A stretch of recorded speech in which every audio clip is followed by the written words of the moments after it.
In the Mahabharata, a teacher lines up 6 princes in front of a tree, hands them a bow, and points at a wooden bird on a branch. One question before anyone shoots. What do you see? The first prince says, I see the tree, the branch, the bird, the sky.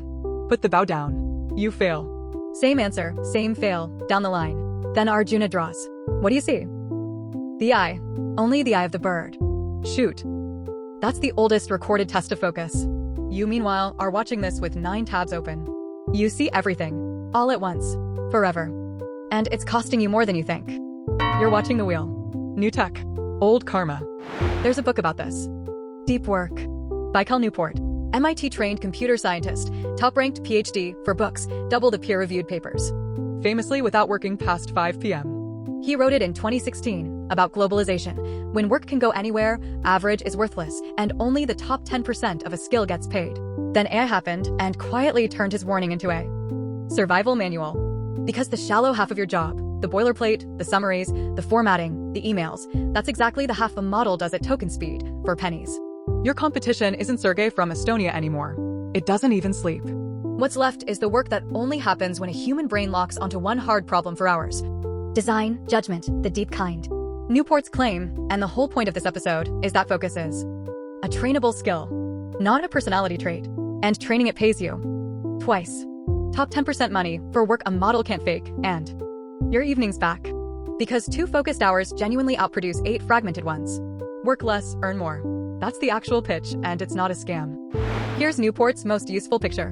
When you schedule a deep work block, you're building a wall between focus and noise. Every time you peek. 2 seconds, just checking. You drill a hole through that wall. Peek enough, and the wall is mostly holes. Then, when the exam or the deadline or the launch actually needs you, you put the wall up, and your own thoughts walk straight through it. So the first rule is cast iron time blocks.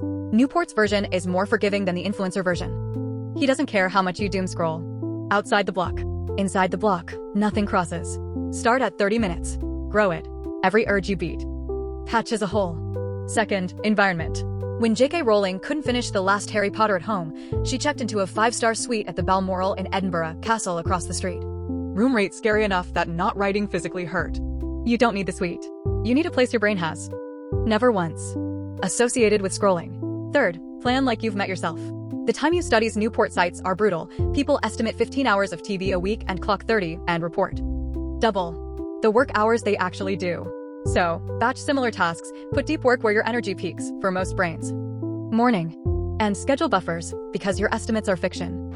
Focus is a muscle, and everything in your pocket is designed to atrophy it. Training it costs nothing. 3 drills. 1. A ritual.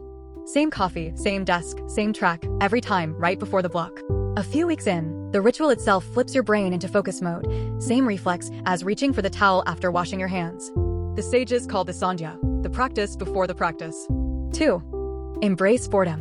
In line at the dentist, kettle boiling, do nothing. No phone. If your brain can't survive 3 bored minutes, it will not survive being stuck. On a hard problem, it'll bail to the feed at the first sting of difficulty. Newport's line.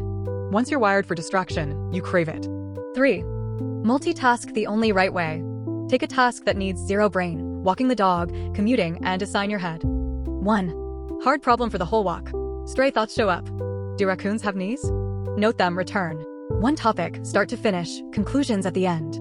Free training on time you already spend. The other half is detachment, what you stop doing. Physicist Richard Feynman told everyone he was irresponsible. Committees, admin, reviews, nah. He guarded the empty space, filled it with physics. And picked up a Nobel Prize with all that free time. Newport's rule. Clarity about what matters gives you clarity about what doesn't. Watch for the trap that keeps the clutter alive, the any benefit trap. Keeping a habit because it has some benefit. Everything has some benefit. Sharon from high school is blessed at a cheesecake factory, and your life is unchanged. The bar isn't any benefit. The bar is highest return on your hours. Then end the day properly, a shutdown ritual.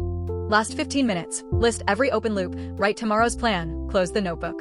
Your brain releases what it knows is handled, carry it to bed and it runs the loop all night instead. And relax like it counts. Csikszentmihalyi's flow studies. Spelling optional. Tracked people for years, and the happiest weren't the ones relaxing the most. They were the ones stretched to their limit. On something hard and meaningful. Passive rest doesn't recharge a mind. Depth does. Now notice who profits from the holes in your wall. The feed is not a free service, it is a drill. Engineered by some of the best paid engineers alive, and what it extracts is the exact skill the AI economy now pays a premium for. They commoditized your attention right before attention became the last scarce thing. Hubris, meet the wheel. The Gita called the problem and the fix first. Arjuna complains that the mind is restless, turbulent, harder to hold than the wind. Krishna's answer is one line. It yields to abhyāsa and vairāgya, practice and detachment. abhyāsen tu kaunte vairāgyēn च गृह्यते. That's the whole book. That's this whole episode. Written down before the bow was even a metaphor. So build the wall, run the ritual, drop what doesn't matter. And when the noise asks what you see, tabs, feeds, pings, the whole burning carnival, you know the answer. Only the I. This has been The Wheel. Verify everything. Trust nothing.